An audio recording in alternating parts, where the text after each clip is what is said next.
Let me tell you about the greatest magic trick in Hollywood If the other man wants to live, he... history.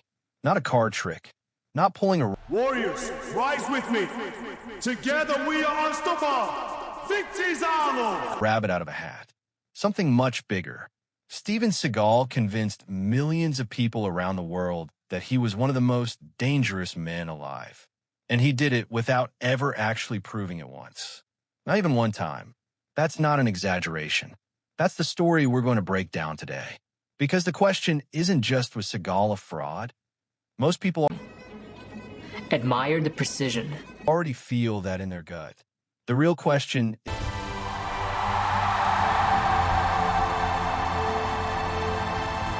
is, how poor was his actual skill?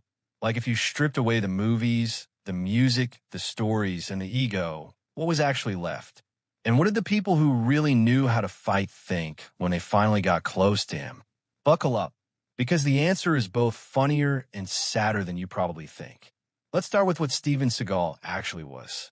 Not what he claimed to be, not what the movie posters said. How they all fall like flies. What he actually verifiably, provably Students, attention. Watch the floor. Extend the arm forward like this. Now, all together. was. He was an Aikido practitioner. That's it. That's the foundation. He moved to Japan in his early 20s, trained seriously for about 15 years, married into an Aikido family, opened a dojo in Osaka, and eventually earned his 7th Dan black belt. That's a real thing. That actually happened. Nobody serious disputes I've seen this man before. that part. And here's where you have to be fair. Listen carefully. Master your mind before you master your body. Now, prepare yourselves. Because fairness matters even when someone doesn't deserve much of it. Aikido is not nothing. It takes years of serious dedication to reach a high level. The footwork is complicated. The wrist locks and joint manipulation require precision. The philosophy behind it, Just like me. You grew up watching him on TV. redirecting an opponent's energy rather than meeting force I am the one true action hero. And I will rise them all! with force, is genuinely interesting and took a real mind to develop. Morihei Ueshiba, the man who created Aikido, was a serious martial artist who synthesized decades of experience into something new. So when people say Seagal knew nothing, that's not quite right. He knew Aikido. He put real I never seen someone fight like that. time into it. He was not a complete beginner pretending to throw kicks. But, and this is the biggest, but in the history of martial arts documentaries, Aikido has a problem. A serious, fundamental, unavoidable problem that no Aikido master has ever You to the bank, Senator Trent. What bank? To the fully solved. It does not compete. There are no Aikido tournaments where two trained fighters go at each other full speed, full resistance, trying to actually win. The entire art is practiced in a cooperative way. One person attacks, the other person redirects. Then you switch. You practice the movements. You drill the techniques. But nobody is ever actually trying to stop you from doing the technique. Nobody is resisting with everything they have, adapting, fighting back, refusing to fall down. This matters more than most people realize. Think about it like this. Imagine you spent 10 years practicing basketball shots, but only ever shooting at a basket with nobody guarding you. No defense, no pressure, just you alone making shots in an empty gym. Would you get good shooting? Sure, probably. Would you be ready to play in a real game against defenders who are athletic and fast and trying to block every shot? Absolutely not. The skill you built doesn't transfer the same way when real resistance shows up. That's Aikido's problem. That's why, when people who train in judo or Brazilian jiu-jitsu or wrestling, arts where you grapple against fully resisting partners every single day, encounter Aikido practitioners, things often don't go well for the Aikido side. Because the judo player has been grabbed and thrown and choked and pinned thousands of times by people who did not cooperate. Their body learned how to handle chaos. The Aikido practitioner's body learned how to handle cooperation. This doesn't mean Aikido is useless. It means its effectiveness against a genuinely skilled, resistant, aggressive opponent is unproven. And that uncertainty is important. Because Seagal didn't just say, I know Aikido. He said he was one of the most dangerous fighters in the world. He said he could handle anyone. He said he taught Navy SEALs and CIA operatives and UFC champions. He took a skill with an asterisk next to it and turned it into an identity as the ultimate warrior. And that gap between what he actually had and what he claimed to have is where the whole story falls apart. Now let's talk about the other martial artists Seagal loved to compare himself to, because comparison is illuminating. Chuck Norris. Before Chuck Norris became a meme, before the jokes about his beard and his roundhouse kicks took over the internet, Chuck Norris was a genuinely serious competitive martial artist. He went to Korea during his military service and studied Tang Soo Do. He came back to the United States and fought, competed, lost sometimes, won more than he lost. By the time he retired from competition, he had over 168 victories in full contact karate, fighting against real opponents who were trying to beat him. He bled. He got knocked down. He figured out what worked under pressure and what didn't. Then he went into movies where people liked him partly because there was something real behind the performance. Bruce Lee. Here's a person who gets mythologized so much that it's hard to see clearly anymore. But the basics are verifiable. He got into actual street fights as a teenager in Hong Kong. He trained with real fighters constantly. He tested his techniques. He sparred. He adapted. He famously changed his entire approach to martial arts because he got into a real fight, even won it, and still felt it took too long and was too messy. That obsessive quality, the need to test and refine and challenge assumptions, was central to who he was. Jean-Claude Van Damme competed in full contact karate and kickboxing. Real documented competition records. Knockouts. Wins and losses on paper. And then there's Seagal, who never entered a single verifiable competition. Not one. In any martial art. At any level. Not as a young man. Not before Hollywood. Not after Hollywood. Never. You might say, well, maybe competition isn't the only way to prove yourself. And that's fair. Some great fighters never competed formally. But those fighters usually demonstrated their ability in training, in sparring, in some context where someone with credibility saw it and confirmed it. What Seagal offered instead was stories. Stories about himself, told by himself, verified by nobody. Let's go through some of those stories because this is where the picture gets really vivid. Seagal claimed he worked covert operations for the CIA. The CIA, when journalists actually asked them, said they had no record of Seagal working with them in any capacity. Nothing. Zero. Seagal claimed he trained Navy SEALs in hand-to-hand combat. Actual Navy SEALs, when asked, not only denied this, but found the idea genuinely amusing. The idea that their elite combat training program would bring in an action movie star to teach them fighting was, to them, pretty funny. Seagal claimed he taught top UFC fighters. He specifically attached himself to Anderson Silva's famous front kick knockout of Vitor Belfort, one of the most stunning moments in UFC history. He said he taught Anderson that kick. Anderson Silva, who is one of the most respected and honest people in mixed martial arts, never once directly confirmed this. What actually happened was that Seagal visited one of Silva's training sessions once. Seagal then told every camera he could find that he had essentially created the technique that ended Belfort. Anderson Silva, who is too polite to publicly call someone a liar, just kind of nodded and smiled and changed the subject. The front kick itself had been around in martial arts for decades before that fight. Nobody needed Steven Seagal to teach it.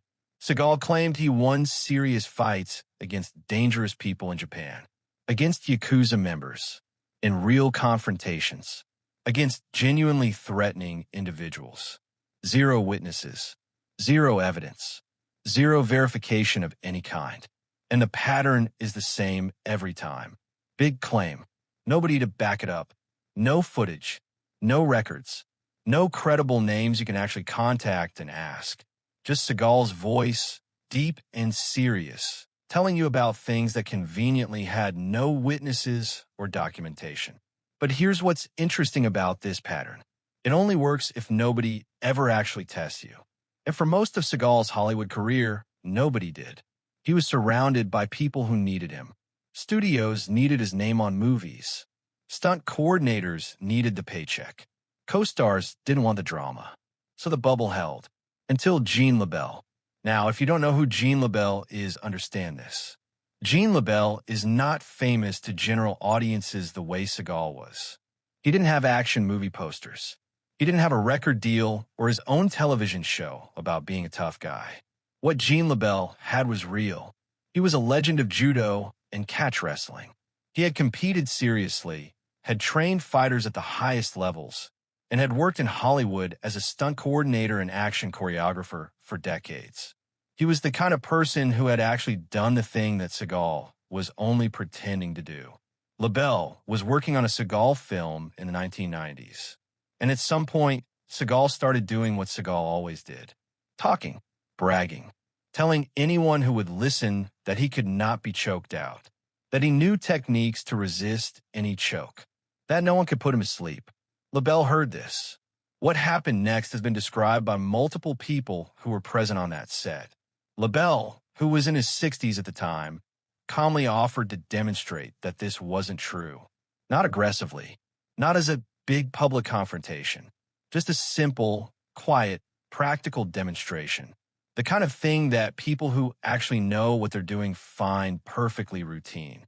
Seagal agreed, apparently not fully grasping what he was agreeing to. LeBell came up from behind and applied a choke. Not some exotic secret technique. Not something from a special military manual. A basic clean choke. The kind that high-level judokas and wrestlers apply in training every day. Just proper mechanics, proper angle, proper pressure. Within seconds, Seagal stopped struggling. He went limp. He lost consciousness. Multiple witnesses on that set confirmed what happened. LeBell released him, completely calm, and walked away. No speech. No victory lap. No need to make a big deal of it. The lesson had been delivered and received. That was enough for someone who actually knew what they were doing. The additional detail that circulated through Hollywood for years about what happened to Seagal physically when he passed out, we'll let that one stay in the realm of rumors.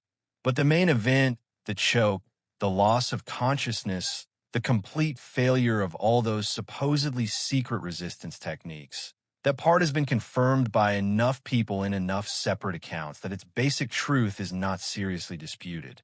And after that day, by all accounts, Seagal was noticeably quieter around anyone who actually knew how to fight.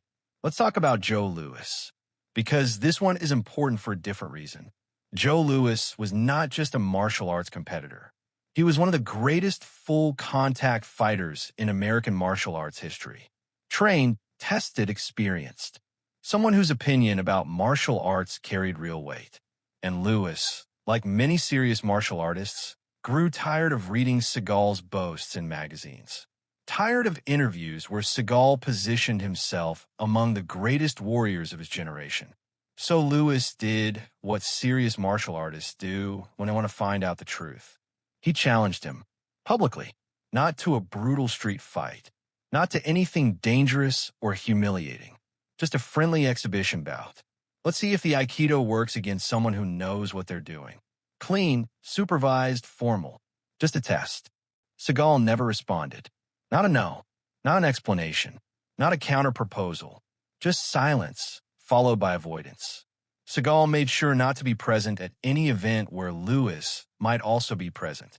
He didn't engage, didn't acknowledge the challenge existed, and simply waited for the moment to pass. And this is actually more revealing than the Gene LeBell story in some ways. Because the LeBell situation caught Seagal off guard. He didn't see it coming. But the Joe Louis challenge was public, was known in advance, gave Seagal every opportunity to respond in whatever way he chose. He could have accepted and shown the world his skills. He could have declined with a clear explanation. He could have proposed a different format. He chose none of those. He chose to disappear. That's a choice that tells you something. Bob Wall was another one. If you know Bruce Lee films, you know Bob Wall. He trained and worked alongside real fighters for decades. And when Seagal started making comments about being able to handle fighters from Bruce Lee's era, Wall and a group of other legitimate martial artists started showing up at Seagal's film sets, formally, to challenge him, to extend the invitation that Seagal himself had opened by making the claim. Seagal locked himself in his trailer and called security. That's it. That's the whole story.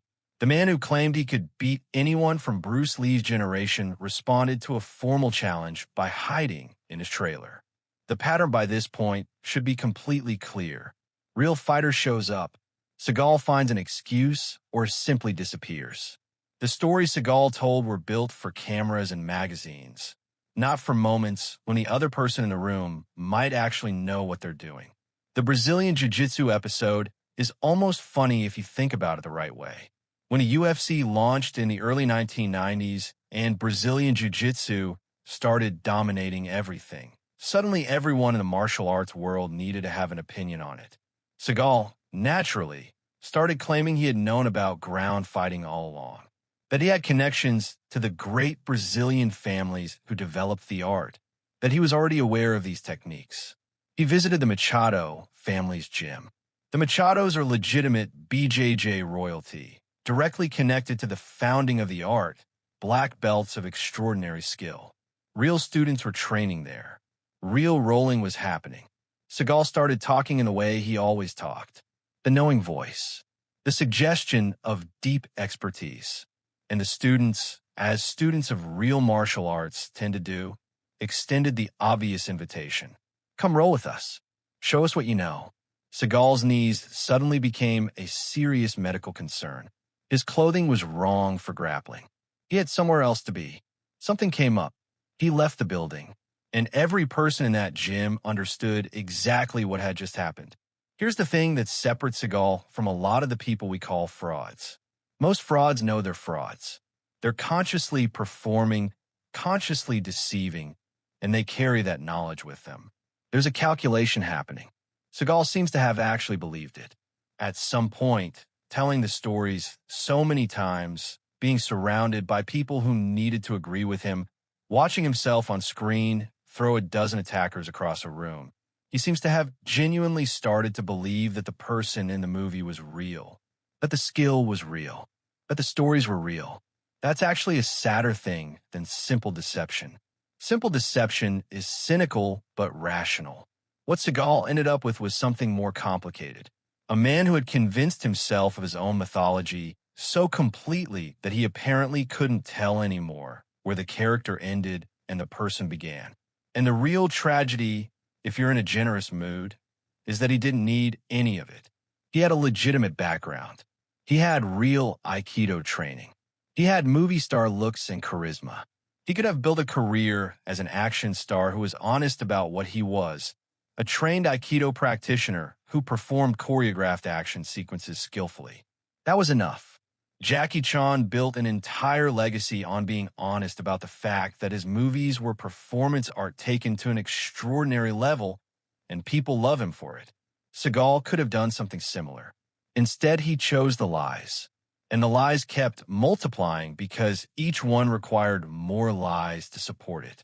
And eventually the architecture of deception became so elaborate that the whole thing was constantly at risk of collapse. What did actual fighters think of his technique specifically? Not his personality, not his claims, but the actual Aikido movements he performed? The honest answer is mixed, mostly unimpressed, but not entirely dismissive. Real martial artists who watched his films generally said the same things. His Aikido movements looked decent for a trained practitioner doing demonstrations. The footwork showed real practice. The joint manipulation sequences followed correct technical principles. If you're watching him demonstrate Aikido in a cooperative setting with a willing training partner, it would look like what a legitimate high-rank practitioner looks like. The problem was everything surrounding those movements. The way he claimed it would translate to real situations against fully resisting attackers. The way he claimed it was superior to arts that had been tested in competition. The way he positioned himself above people who had actually put their techniques on the line. Real fighters don't mock the Aikido movements themselves. They mock the claim that those movements, untested against real resistance, meant what Seagal said they meant.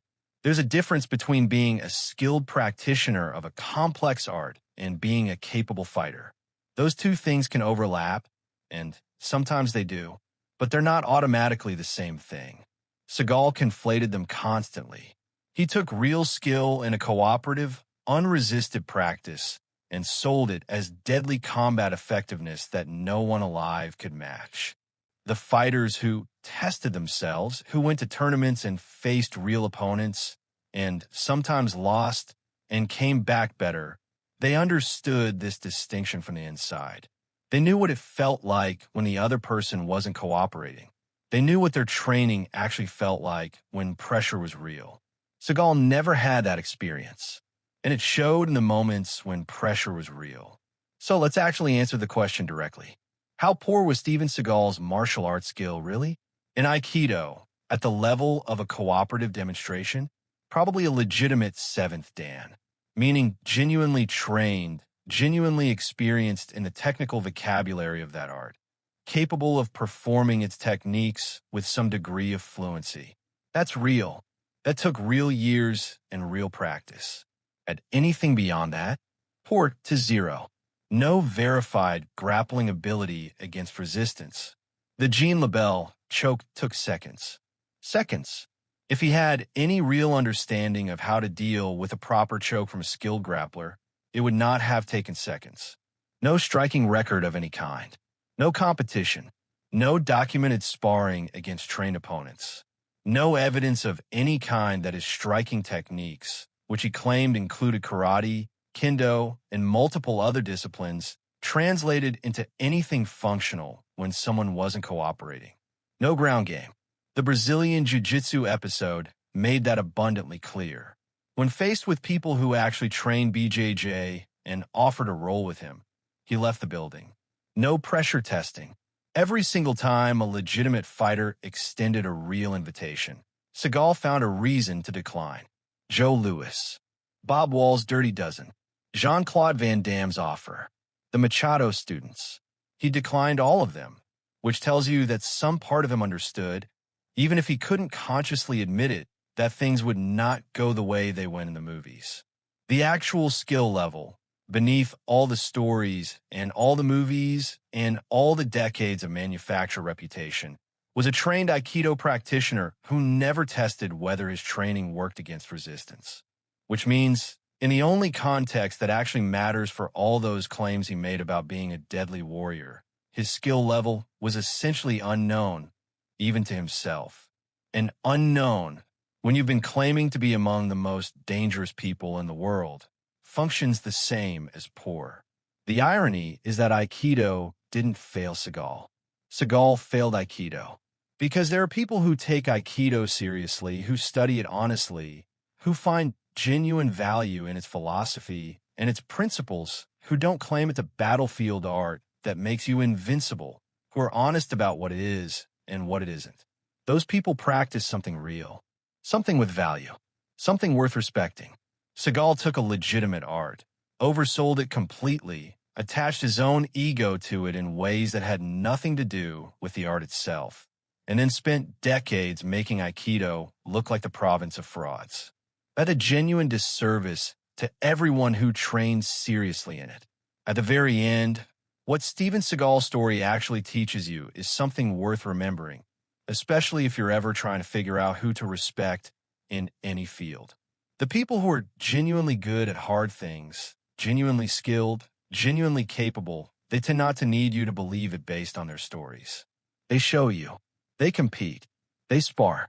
They test. They put the skill in a context where it either works or it doesn't, and they accept the result either way. Chuck Norris competed 168 times. He lost some of those, and he kept going. That's what real is. Real doesn't need an audience to cooperate with it. Real works when nobody's cooperating. Real works when Gene LeBell shows up and the other person isn't going to fall down just because the script says so. Steven Seagal built a career on the version of martial arts where the other person falls down because the script says so. And the one time someone showed up who hadn't read the script, the whole thing lasted about 10 seconds. That's your answer.